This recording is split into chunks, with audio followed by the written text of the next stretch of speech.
I'd like for you to put in perspective for me, dear Apostle, three men.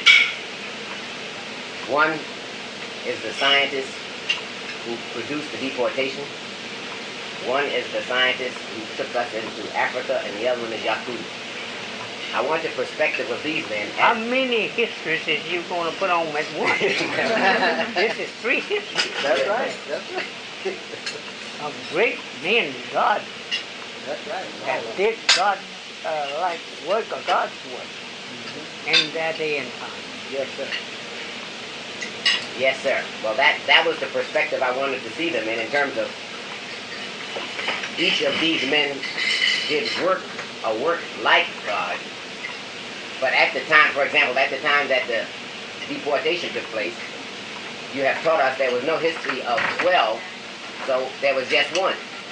So his relation to what could have been or what must have been God, Allah, was he would have to be it.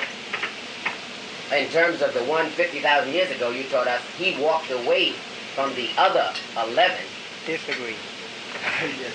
Disagreed, yes, sir. And in doing so, he was really no longer considered a God. No, he wasn't God. Look what he got down there in the jungle. Yes, sir. Yes, sir. Well, that's a point I have a little bit because we've gone back to that every now and then, and what he was relative to the others was the question. My understanding was, and I thought you had said, once he left the other 11, then the work that he did, or what he was to do, did not really allow us to call him one of the 12. They can't call him one of the 12. He didn't accept that place. Yes, sir. But he was therefore a God outside the 12. In other words, what we're saying, my understanding is that there are 12 who rule, or 12 major. Oh, now they. Back then there was... But since we're had the deportation from moon. Yes, sir. So back there were 12 also.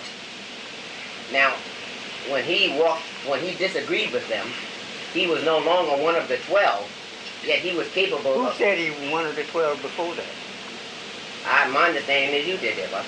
You understood that. You have to top that. I did not say he was one of the 12 that like we have it today. Because 50,000 years ago, brother, when this took place, he disagreed with the 12ers, with the sanctists at that time. Now, since he disagreed with the sanctists at that time, he cannot be considered one of the roots of the 12. I have said he was, I admit. But I'd go back after myself. Yes, sir. I said he was one of the 12 because it was natural for the 12 to have had the power to let him come to an ought if he didn't agree with them. Yes, sir. But actually, at the root of the 12, I don't have a history that puts him in the root of the 12. Yes, sir. See, because these fellows always know, brother minister, what is what. Yes, sir. And if you are around there, a corrupted root, 50,000 years from now, they know it. Yes, sir. Yes, sir. Good. Sometimes when you are talking with me and discussing such things as the roots of the sanctists back long in, as the devil go to his spot, but I don't use it because we had ours. He said prehistory.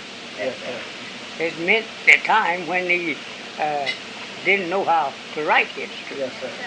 But we always have known how to write history. Yes, sir. We always have made history. Yes, sir. Therefore, there never was no prehistory with us. Right. Yes, sir. Yes, sir. Prehistory makes you in a time, brother, when you was kind of like you was, before our Savior. Yes, sir. Yes, sir. Yes, sir. I Little understand what you're silly. saying, yes, sir. They don't know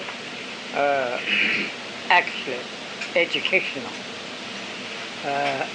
actions of righteous to be classified as one of the historic or in history.